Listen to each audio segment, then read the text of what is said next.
It's 7 p.m. Tuesday, April 9th here in Seoul. Coming up on NEWSCENTER tonight. Marking the centennial of the establishment of Korea's provisional government this year, President Moon Jae-in vows to build a fair and just nation while reflecting on the meaning of hard-fought independence. Prime Minister Lee Nak-yeon revisits Gangwon-do Province ravaged by wildfire, calling on government ministries to go all out in helping displaced residents who have lost their homes. Politicians are looking into revising laws on shifting Korea's firefighters as national staff amid rising consensus that they deserve better working conditions with more benefits. Free education for all high school students in Korea. The government lays out plans to provide free education to all high school students by 2021. Korea's labor productivity growth continues to slow, especially in the manufacturing sector. We have the details. NEWSCENTER begins now.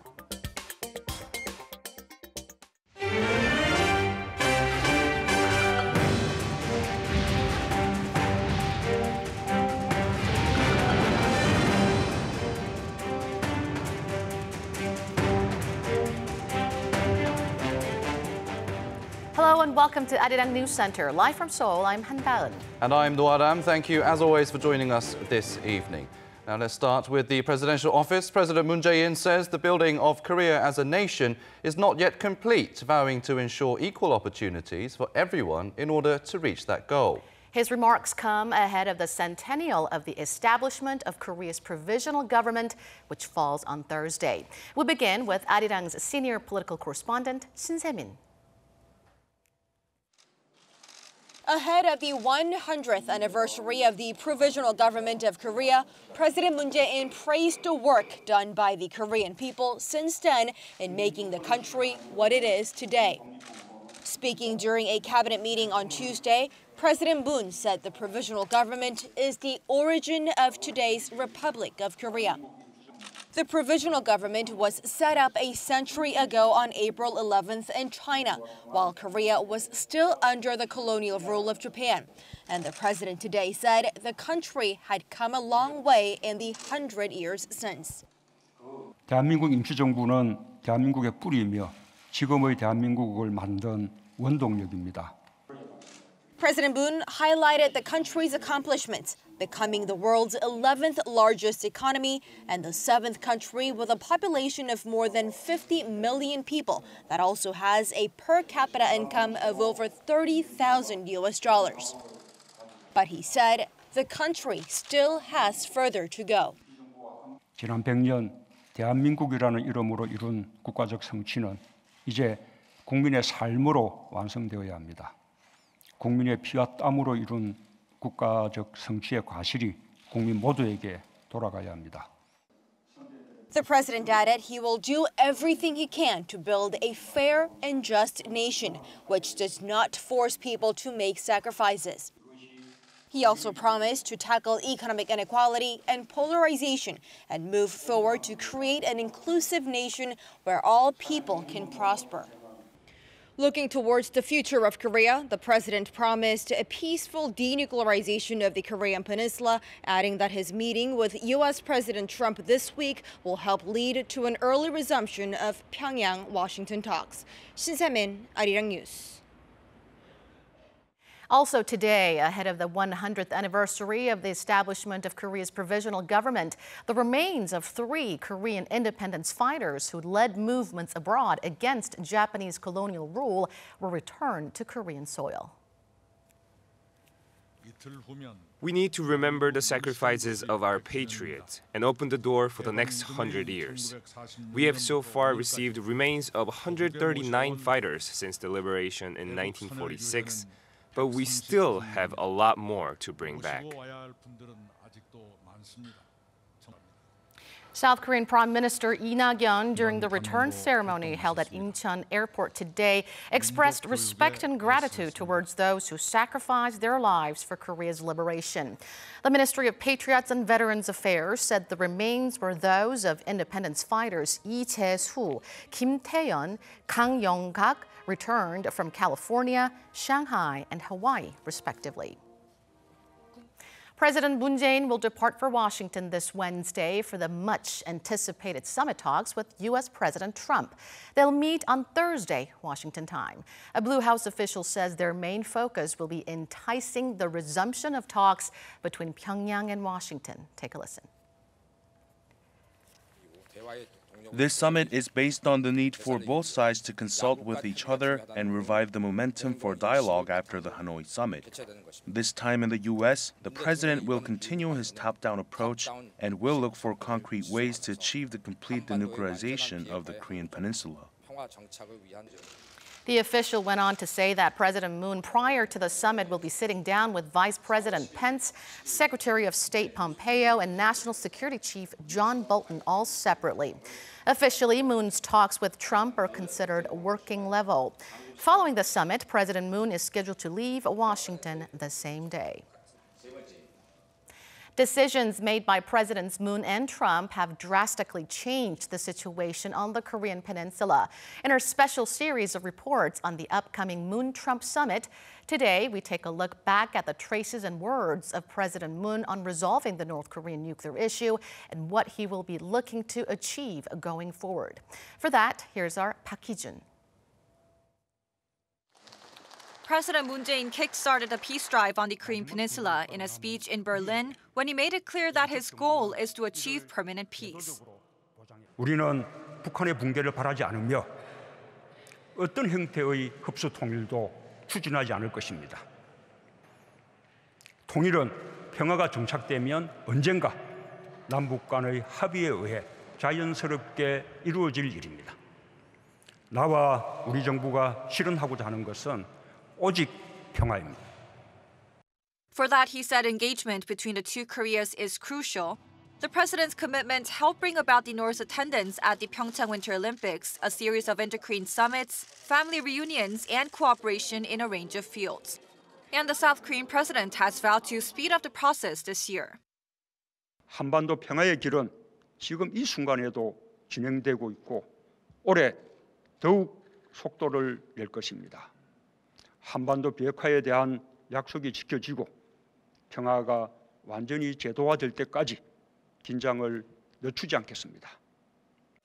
But no actual progress has been made in the first 4 months of 2019, mainly due to sharp differences between Pyongyang and Washington on denuclearization, the cause of the collapse of the Hanoi summit.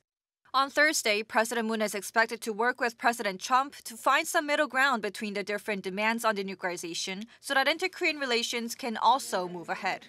이번 한미 정상회담은 어떤 난관이 있어도 한반도 평화 프로세스를 반드시 성공시키겠다는 우리 정부의 일관된 원칙과 대화를 지속해 북미 협상을 타결하겠다는 트럼프 대통령의 확고한 의지가 만난 결과입니다. And although it's been far from an easy journey, the president said those involved owe it to the past year of unbelievable accomplishments to continue trying. 우리는 결코 과거로 돌아가지 않을 것이고 돌아갈 수도 없습니다. 막힌 길이면 뚫고 없는 길이면 만들며 함께 나아갈 것입니다. And this shows how much the upcoming summit means for President Moon. Park Hee-jun, Arirang News. Let's turn to some news elsewhere in the country. Prime Minister Lee Nak-yeon has called on government ministries to help people affected by last week's wildfire that has wreaked havoc in Gangwon-do Province. He added that a plan for the region's recovery will be out by the end of this month. Cha Sang-mi has more. South Korean Prime Minister Lee Nak-yeon made his way back to Gangwon-do Province Tuesday, this time to Sokcho, one of the regions affected by last week's devastating wildfire. He paid a visit to the Korea Land and Housing Corporation's training center, a temporary home to 64 victims of the wildfire. The PM spoke with those who lost their homes, businesses, and farms and discussed ways the government can help them. It comes after his third meeting with related ministers Tuesday morning to address the aftermath of the disaster. Over the last few days, the government has already drawn up special funds worth some $3.7 million. Nearly $13 million of donations have been registered as of Monday. The PM thanked the over 4,000 volunteers who are still on the ground. He said various measures must be addressed, citing the 1,020 victims who are still without homes. As for restoring the damaged areas, Lee said a step-by-step approach is needed and a full restoration plan will be released by the end of the month. He called on related ministers to not hesitate to consider additional budgets for the restoration project. He also vowed to improve disaster broadcasts, to better update the public on evacuation and rescue information, and provide sign language translations for those with disabilities and text message services for foreigners. 차상미, Arirang News. Meanwhile, Prime Minister Lee has called on the government to provide better working conditions for the nation's firefighters. Currently, they are employed by municipal governments, meaning their working conditions and benefits are not as good as they would be if they worked under the central government. Also today, the floor leader of the ruling Democratic Party, Hong Young-pyo, said his party will closely work with the opposition to revise related laws during this month's parliamentary session. President Moon has ordered his finance minister to swiftly push for a supplementary budget to address the people's safety. The president told him to speed up efforts to restore forests destroyed by last week's wildfire and come up with a systemic forest trail to prevent such incidents from happening again. The president also told his top economic policy maker to enforce measures aimed at countering the country's chronic fine dust air pollution. The South Korean government is working to offer free education to all high school students, a benefit currently only available to elementary and middle school students. Won Jung-hwan has the details. South Korea is getting rid of school fees for all high school students starting in 2021. Until now, high schoolers have had to pay a fee every semester that covered costs including expenses for tuition, school management, and teaching materials. That meant Korea was the only one among 35 OECD countries that charged money for high school. The decision was made Tuesday by officials from the Presidential Office, the Education Ministry, and the ruling party at the National Assembly. This will not only help ordinary households save nearly $1,400 a year, it will also strengthen the South Korean people's right to education. Education is a basic right stipulated in the Constitution, and to realize that right, along with elementary and middle schools, high school also needs to be made free. The plan will be implemented gradually starting with this year's high school seniors in the fall. Then it will expand to second-year students the following semester. But the plan always had an issue: how to finance it. The ruling party has said that for high school to be free, $1.75 billion in funding will be needed every year. And some experts point out the plan will depend on the cooperation of local superintendents, which could pose a problem. But the Moon administration has made free education a top priority as part of building what it calls an inclusive nation. So the government, at least, is confident that this time it'll work. The previous administration had some difficulty securing funds, but the current government has taken measures to ensure financial support because they feel a responsibility to show they are fulfilling their national agenda. But for high school to be free, the National Assembly needs to pass the relevant bills in the first half of the year, and progress there is never guaranteed. Won Jung-hwan, Arirang News. Turning to some economic news now, South Korea's labor productivity growth continues to slow, especially in the manufacturing sector, which the country heavily relies on. Our Kim Da-mi explains some of the reasons behind the slowdown. Labor productivity shows the output of a country's economy and is mainly affected by investment, innovation, and human capital. According to recent data from the Bank of Korea, because of a lack of innovation in the manufacturing sector, the rate of increase in South Korea's labor productivity is slowing. The country's manufacturing labor productivity growth rate slowed by almost 6 percentage points following the global financial crisis in the late 2000s. Its total labor productivity growth for the 2011 to 2015 period, including the service sector, also slowed to half its growth rate for the 2001 to 2007 period. Despite the slowdown, Korea's labor productivity is still increasing, unlike the OECD as a whole, which saw average labor productivity fall by 0.9% from 2011 to 2015. South Korea's slump was especially large in the high technology sector, which includes the country's semiconductor and display industries. The report suggested that the output growth slowed due to the lack of innovation and new innovative companies entering in the industry, despite South Korea's dominance of overseas markets and expansion of value-added products. To improve productivity, equipment investment needs to be modernized. Along with active investment in equipment, technical training should be consistently provided to workers. As the high technology sector has led the country's economic growth since the financial crisis, recent low labor productivity raises concerns over the country's weakening international competitiveness and could be a burden on the economy in the future. Kim Da-mi, Arirang News. Amid falling Korean exports, concerns are rising about Korea's export-reliant economy. The main reason behind this ongoing slump: poor semiconductor sales. Our Ko Ryun-hee talked to some experts about the chip industry and what we can expect in the near future.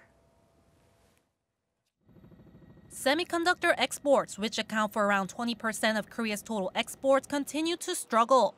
The total amount of outbound shipments have been continuously decreasing on year since December last year. According to the Trade Ministry, exports decreased 16.6% last March, a huge tumble from the 44.2% increase posted the previous year.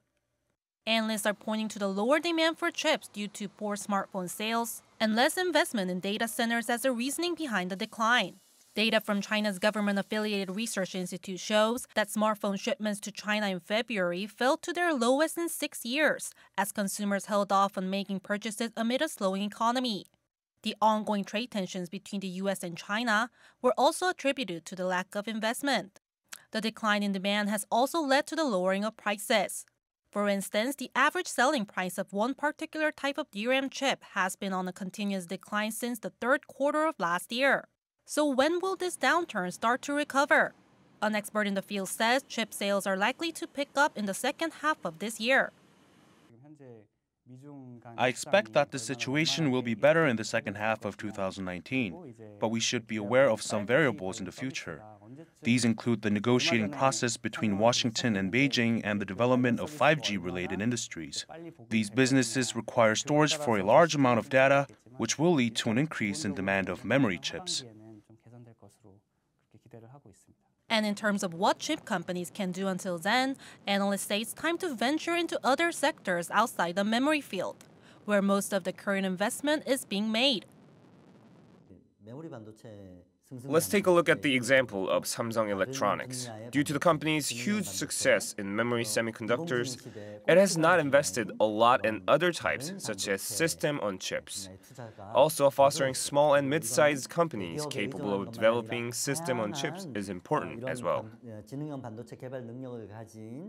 As for the role of the government, analysts say it's crucial to secure competent Korean workers in the field because some Chinese companies are already in the process of recruiting them. Ko Ryun-hee, Arirang News. Abortion has been illegal since the mid-20th century here in Korea. The criminal code calls for prison or fines for those who perform abortions and the women who procure them. But this week, there's a chance that the Constitutional Court might overturn the law. Oh Soo-young has the story. South Korea's Constitutional Court will make a landmark ruling this week on whether women should have the right to end their pregnancies. The 9-member panel will deliver its verdict on Thursday regarding the 1953 law criminalizing women and medical workers who carry out abortions. Abortion is currently illegal in Korea under the Criminal Act, which imposes a maximum fine of 2 million won or a year in prison for intentional miscarriages. Physicians are permitted to carry out abortions only in the case of rape or incest, or if the pregnancy could jeopardize the mother or the baby's health. However, abortion is believed to be widely practiced behind closed doors in Korea. 1 in 5 women who experienced pregnancy were found to have terminated their pregnancies, according to a survey last September and October by the state-run Korea Institute for Health and Social Affairs. Most of the terminations are carried out in medical clinics, but a growing number of women are also acquiring abortion pills illegally from abroad. This has generated concern about the health and safety of such procedures, on top of the ongoing ethical debate over a woman's right to choose and the sanctity of life. The issue was previously raised at the Constitutional Court in 2012, with the judges ruling that the anti-abortion law was constitutional, recognising a fetus as a separate entity with the right to life. However, many in legal circles expect the panel of judges to deliver the opposite verdict this time around. 6 out of 9 judges must rule against the law to declare it unconstitutional. 오수영 Arirang News. Dozens of flights have either been canceled or delayed indefinitely at Jeju International Airport today due to high winds and significant wind shear. Korea Airports Corporation said that as of 6 p.m., Jeju Airport had canceled 48 domestic departures and delayed at least 70 others. Wind shear and strong wind warnings are currently in place at the airport. The airport said the wind has been strong since the morning and at one point clocked a maximum speed of 24.8 kilometers per second. Weather officials say they expect the wind shear warnings to be lifted at around midnight. U.S. Secretary of State Mike Pompeo says Washington will decide in due course whether it will extend waivers for countries seeking to import oil from Iran. Waivers granted to South Korea and 7 other countries will expire on May 2nd. The U.S. has been enforcing sanctions on Tehran since it withdrew from the 2015 Iran nuclear deal last year. South Korea is closely monitoring the issue as local companies rely heavily on Iranian imports to produce petrochemical products. South Korea, China and Japan resumed talks today in Tokyo on their proposed 3-way free trade agreement. The last round of negotiations were held last December in Beijing.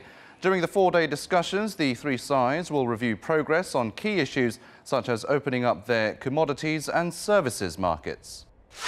EU Trade Commissioner Cecilia Malmström has again urged South Korea to sign on to the core conventions of the International Labour Organization, a goal Seoul had agreed to pursue in its FTA with the EU. During her meeting with Korea's Labour Minister Lee Jae-in in Seoul today, Malmström urged Seoul to ratify and fully implement the ILO agreements, which include freedom of association and ban discrimination in employment. She also threatened to review whether a delay in ratification constitutes a violation of the FTA. He said the government is working on the issue, adding that a related bill is pending in Parliament. A group of around 30 philosophy enthusiasts and scholars are reenacting the final homecoming of the 16th century Confucian thinker Yi Hwang. Tomorrow, they'll start a 250-kilometer walk from Bongwon-sa Temple in Seoul to the city of Andong, ending at the Dosan-sewon, a traditional school built to commemorate Yi Hwang, whose picture is on Korea's 1001 bill. The walk is organized by the Dosan-sewon Sunbi Culture Training Center, which teaches the public about Confucian ideas. That's your 3-minute news flash. News in depth coming up next.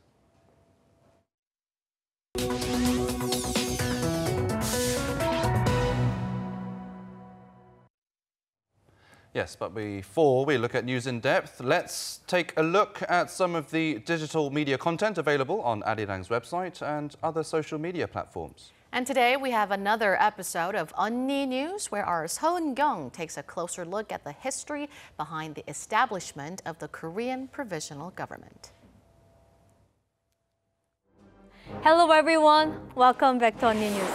This is a very meaningful week for Korea's history because it marks the 100th anniversary since the Korea's provisional government was established.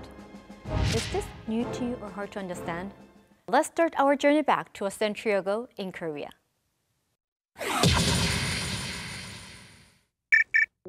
9 years after Japan colonized Korea in 1910, nationwide demonstrations broke out in protest of Japanese rule on March 1, 1919.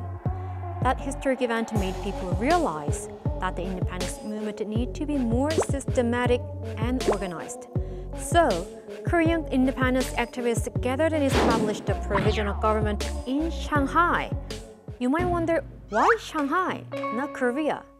Shanghai was governed by Franks at the time and one of the few cities in China that are widely open to foreign residents and trade. Here, Korea was able to promote its independence movement away from the watchful eyes of Japan and spread its message out to the world. The provisional government did a lot of good work, so hear me out. First, it created the Provisional Assembly.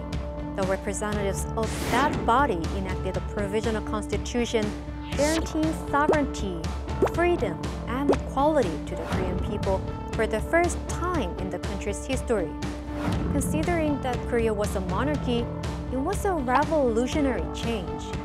Second, the government continuously carried out armed struggles to end the Japanese colonial rule.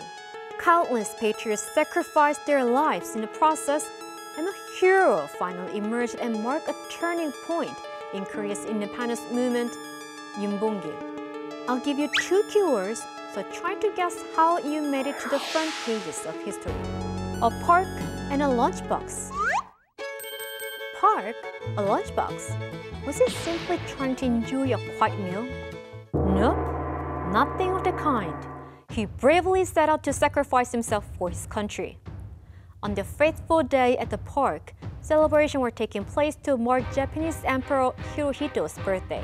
He was holding a lunchbox, and there was a bomb inside. Right when the Japanese national anthem was ending, the bomb ripped through the festivity as if the vengeful spirits of Korean martyrs were unleashing their anger. The entire world's attention fell on this young 25-year-old Korean man. From the New York Times to La Lanterne, France's daily newspaper, the international press reported on the proclamation of the provisional constitution and covered the story of Korea's persistent efforts to engage the international community. And finally, the efforts were paid off. Following its long struggle, Korea won its independence on August 15, 1945. It is easy to take sovereignties for granted, but we should remind ourselves all the sacrifice they made for the benefit of freedom we enjoy today. That's all for today, and we have another Onni coming in Thursday, so don't forget to like this video and subscribe to our channel. I'll see you next week. Bye-bye!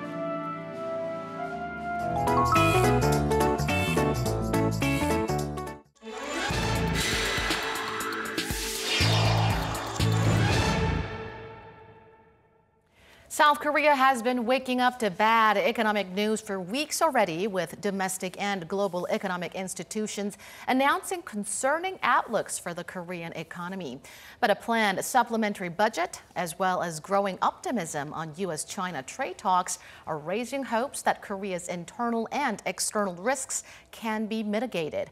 Today, we go in-depth on the current status of the Korean economy and other issues that could affect the country's market conditions. For that, we're joined by Dr. Shin Sang-hyuk, Professor of Pan-Pacific International Studies at Kyunghee University. Thank you for coming in today. Thank you.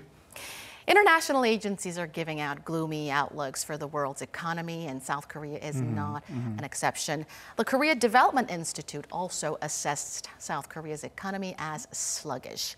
How do you assess Korea's economy now? Well, since last November, 2018, the Korean economy started to be slowed down further than expectation. So the current Korean economic situation, I think, it is in a bad shape. Well, we can think about the causes for the current economic situation. Well, there must be some external factors and internal factors. External factors, as you mentioned very briefly, the trade war between the USA and China has been very negative factors, not only on the Korean economy, but also the global economy. Well, considering economic structure, the Korean economic structure, which is heavily relying on the foreign trade, the trade war between two big economic giants, they are also at the number 1 and number 2 trade partners of Korea. Well, the trade war between these two big economic giants have been given a very negative impact on the Korean economy. And another one is the domestic economy.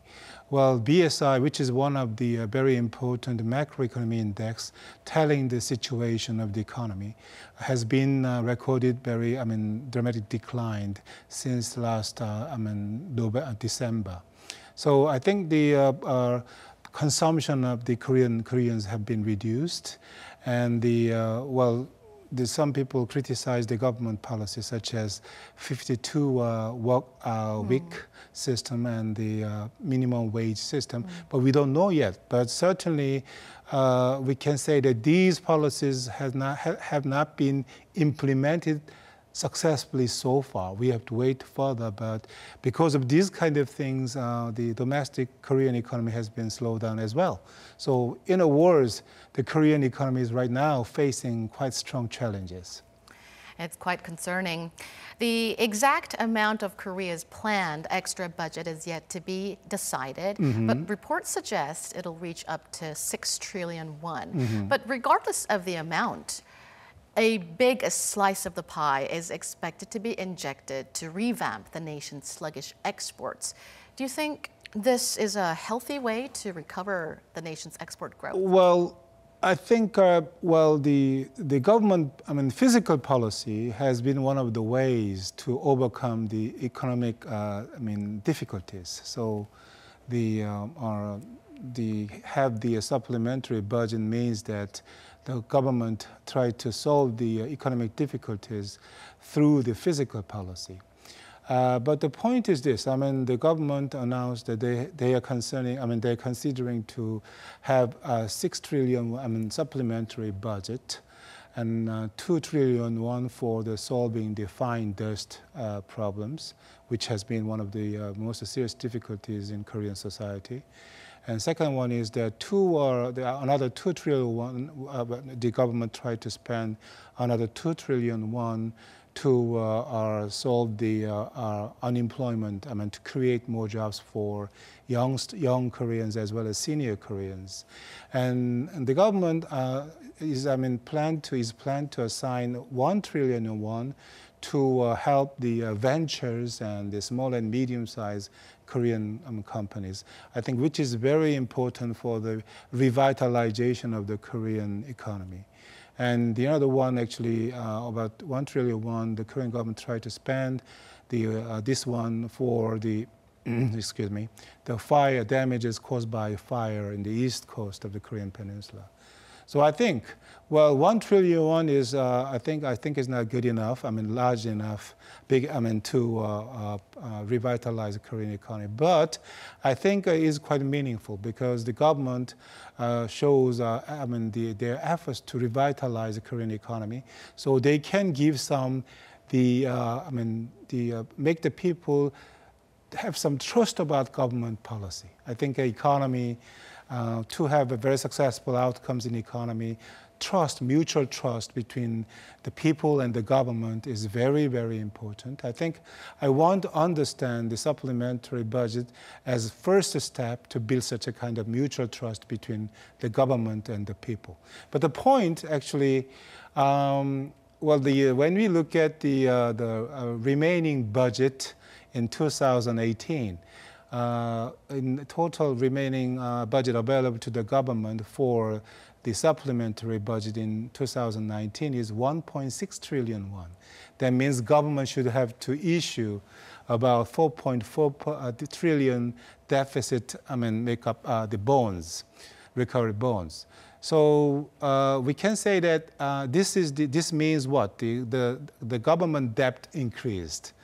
Right. But I think considering our economic foundation of the Korean economy, it will be okay because we have faced and we are facing some economic difficulties, but the economic fundamentals of Korea has been built quite strongly over the last several years. So I think the roughly 4.4 trillion won, the debt increase, it will be okay.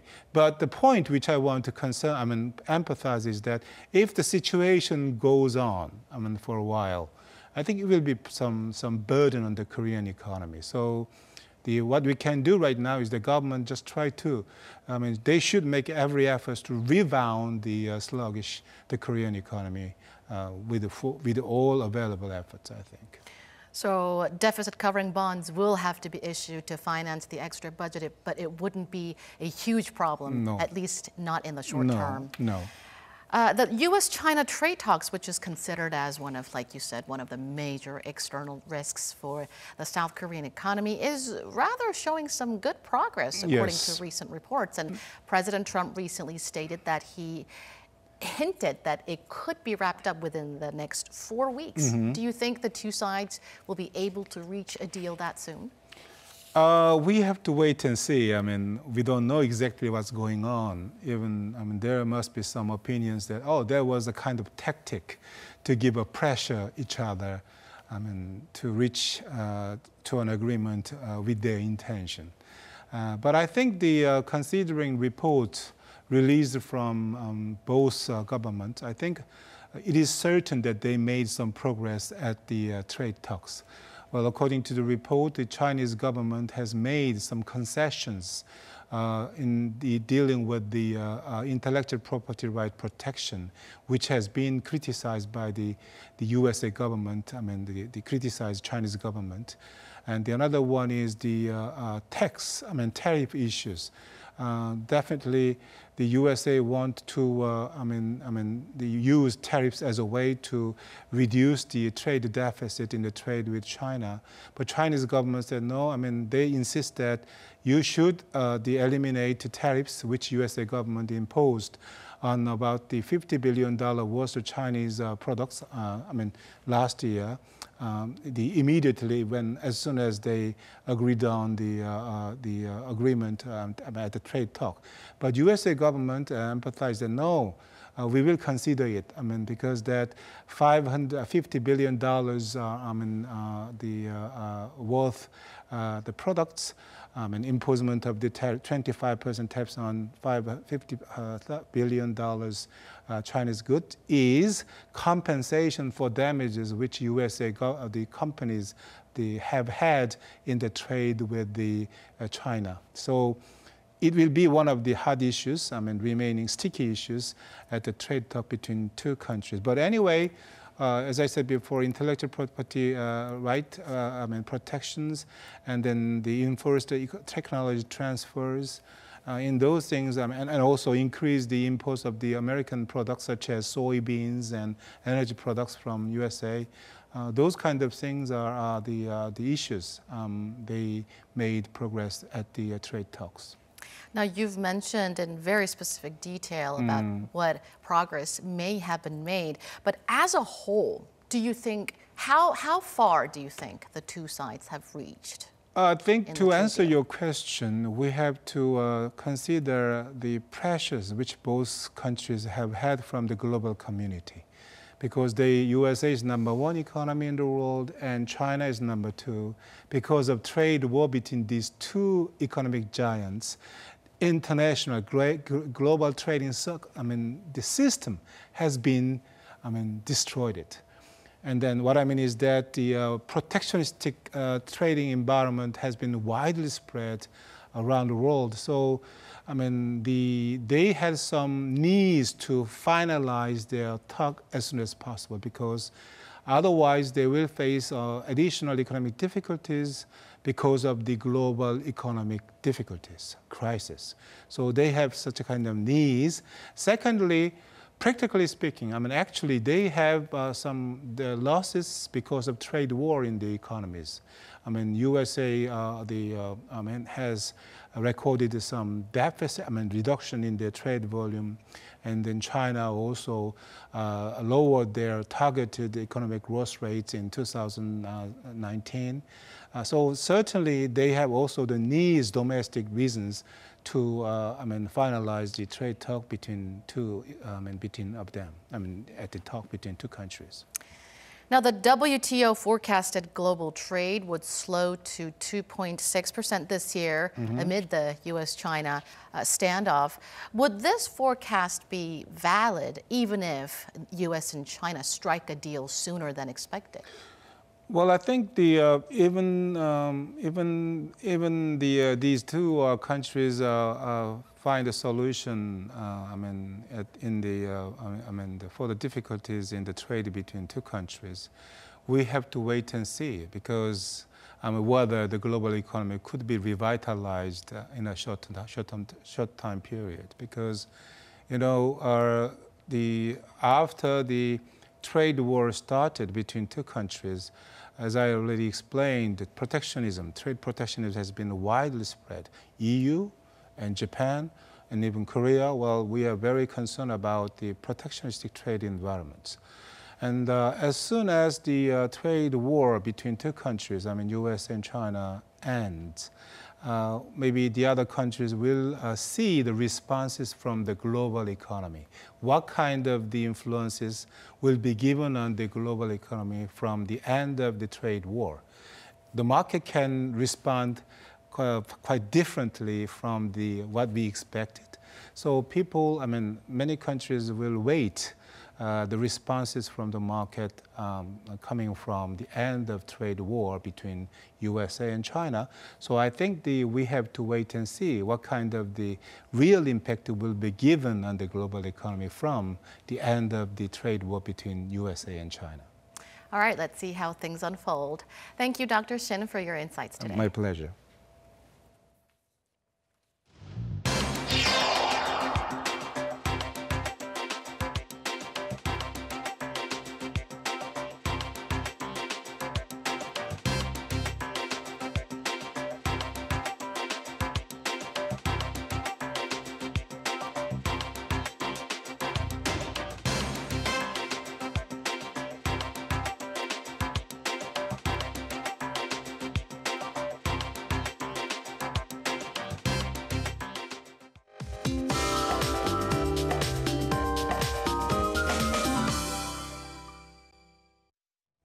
Finally, we're expecting some rain to relieve us from this current dry spell. In fact, I think it's actually raining right now outside. That's right, and it also clears us from the fine dust as well. And for more details, let's turn to our Michelle Park at the Weather Centre, as we like to do. Michelle, what is the latest?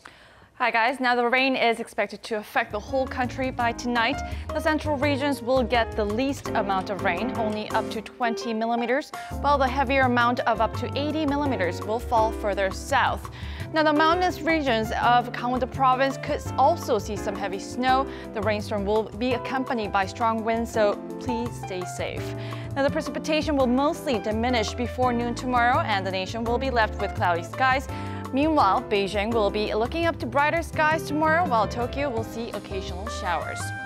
In Korea, tomorrow morning will be cool like today. Seoul waking up to 5 degrees Celsius, while Busan and Jeju kick off to 9 and 11 degrees respectively. A cool northwesterly wind will blow across the peninsula after the rain, so it'll stay rather chilly even during the day. However, the temperatures will recover by Thursday. I'll leave you with the weather conditions around the world.